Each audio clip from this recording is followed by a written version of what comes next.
when we just continue this way, we shall deny the people of Mathare their opportunity, and surely I think this is uncalled for. What we can do, we can just have those boxes. Kindly, I'm requesting that support us to support the people of Mathare.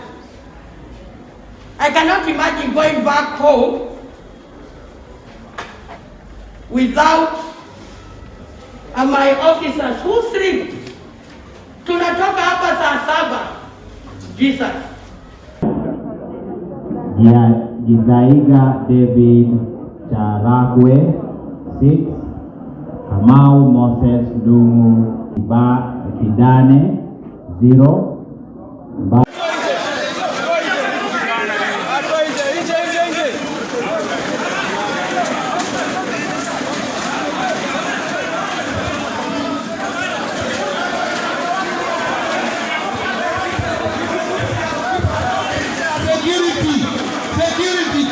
Security!